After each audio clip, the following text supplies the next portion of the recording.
Prepodobno mučenik Evstratije Pečerski. Bogat bi vrlo, no ganut ljubavlju Hristovom, sve imanje razdade Hrista radi. Stupi u Pečerski manastir i zamonaši se. Kada polovci zavojevaše Kijev 1097. godine, opljačkaše manastir, mnoge hrišćane i monahe posekoše i Evstratija sa još nekim vernim prodadoše u ropstvo nekome Jevrejinu u grad Korsun. Taj Jevrejin rugaše se veri Hristovoj i primoravaše hrišćane da pređu u jevrejsku veru. Videći da im nema drugog izlaska, svi se reše da sami sebe glađu umore, ali da se vere prave ne odreknu. Na tu odluku ohrabri hrišćane Evstratije i svi pomreše od gladi, neko posle 3, neko posle 4, a neko posle 7 dana. Naučen postu Evstratije preosta sam u životu i izdrža 14 dana bez hrane.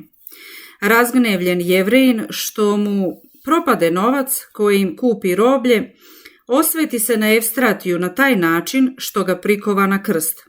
No Evstratije s krsta blagodari Bogu i proreče Jevrejinu ljutu i skoru smrt. Besan od ljutine, Jevrejin ga probode kopljem i tako svetitelj Božiji predade dušu svoju spasitelju svome. Telo mu baciše u more, no ono ispliva i velika se čudesa dogodiše nad tim mučeničkim telom. Uskoro potom car Vizantijski naredi da se kazne Jevreji u Korsunu za zlobu prema hrišćanima i taj mučitelj bi obešen na drvetu i primi platu Judinu. Prepodobni Ilarion Novi ispovednik bi iguman manastira Pelikita blizu Helesponta. Kao sunce prosijao duhom Božijim i isceljivao bolesti na ljudima i progonio zle duhove. U vreme Lava Jermenina nasta ikonoborno gonjenje u kome postrada i ovaj Božji čovek. Sa 40 svojih monaha bi poslat u zatočenje blizu Efesa i tamo skonča u tamnici 754. godine i preseli se u carstvo Hristovo. Prepodobni Isihije Jerusalimski, prezviter i duboki bogoslov, učenik svetog Grigorija Bogoslova. Treba pročitati njegovo slavno delo o trezvenju i molitvi. Savremenik i svetog Jeftimija Velikog. Upokojio se mirno oko 434. godine. Sveti mučenik Bojan, knez Bugarski, beše sin Krutogona i unuk Gruboša.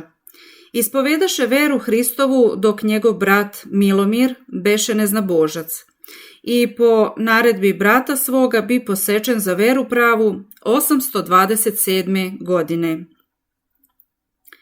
Čudesan događaj sa Taksiotom, vojnikom iz Kartagene. Proveo ceo život u teškim gresima, no najzad se pokaja, ostavi vojničku službu i življaše bogougodno. Izišav jednom sa svojom ženom na svoje imanje blizu grada, učini preljubu sa ženom svoga Argatina i odmah potom ujede ga zmija i umre. Bi mrtav 6 sati, a potom se diže i tek 4. dana progovori i ispriča kako je kojekako prošao kroz duga mitarstva dok nije došao do mitarstva bluda. Tu je pao u mračno obitalište demona, odakle bude izveden jemstvom jednog angela i poslat ponovo u telo da otkaje svoj posljednji greh. I kajaše se 40 dana, idući od crkve do crkve i udarajući glavom o vrata i pragove. Sve plakaše pričajući strašne muke u kojima grešnici žive u onom svetu i preklinjaše ljude da ne greše i da se pokaju za već učinjene grehe. 40. dana s radošću preseli se u carstvo Boga milostivoga. Rasuđivanje.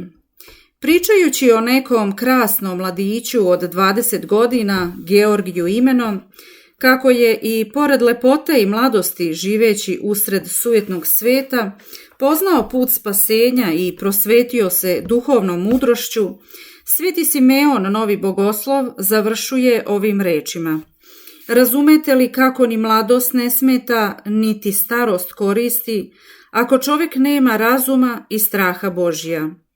Šta je smetala mladost Jovanu apostolu? Da poveruje u Hrista Gospoda. A šta je koristila starost starcima jevrejskim, kad su bili umom slepi i u slepilu svome osudili Sina Božjeg na smrt? Ništa. Ništa ne smeta mladost mladićima i u naše dane, da poklone veru i ljubav Hristu, koji ih je iz ljubavi i stvorio.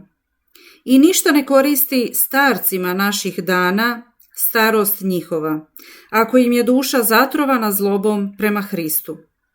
Mlado i staro telo ništa drugo nije nego nova i stara haljina duše. I jedna pak i druga haljina može da krije zdravu ili bolesnu dušu, a cilj je naš zdrava i čista duša. Sozercanje.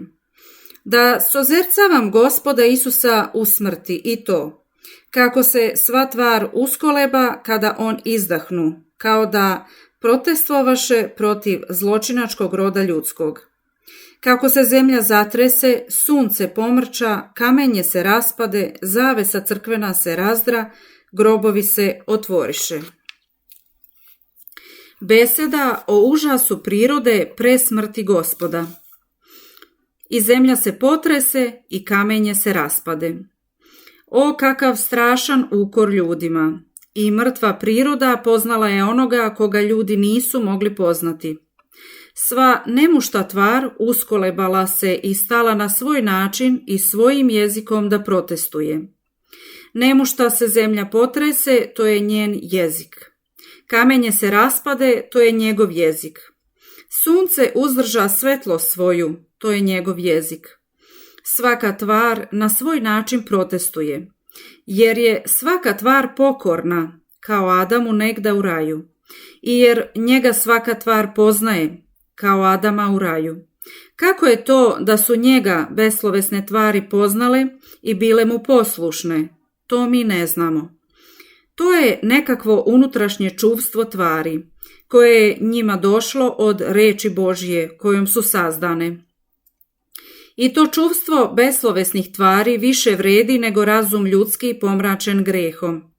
Od svega što postoji, ništa nije sleplje od razuma ljudskog pomračenog grehom, jer on ne samo ne vidi ono zašto je stvoren da vidi, nego vidi ono što je suprotno biću, suprotno Bogu, suprotno istini. To su gradusi slepila ispod slepila, to su brojevi ispod nule, to je čovjek niže tvari. Jer dok sveštenici Božiji u Jerusalimu ne poznadoše Boga svoga, poznadoše ga bure i vetrovi, poznadoše ga biljke i životinje, poznaše ga mora i reke, i zemlja, i kamenje, i zvezde, i sunce, pa i sami demoni. O, kakav stid za ljude! Potrese se zemlja, kamenje se raspade, a sunce pomrča. Koliko zbog gneva, toliko zbog žalosti. Ražalosti se sva priroda nad mukama Sina Božjeg, čijim se mukama radovahu sveštenici jerusalimski. I protest, i žalost, i strah. Ustraši se sva tvar od smrti onoga koje nju viknuo da ustane ni iz čega i da se raduje biću. Kao da htede reći, s kim sad ostajemo i ko će nas držati kad svedržitelji izdahnu. O braćo, zastidimo se ovoga protesta, ove žalosti i ovoga straha nemušte tvari. I s pokajanjem uzviknimo Gospodu pobeditelju. Oprosti, milosrdni Gospode, oprosti, jer zaista kad god grešimo i tebe vređamo, ne znamo šta radimo. Tebi slava i hvala vavek. Amin.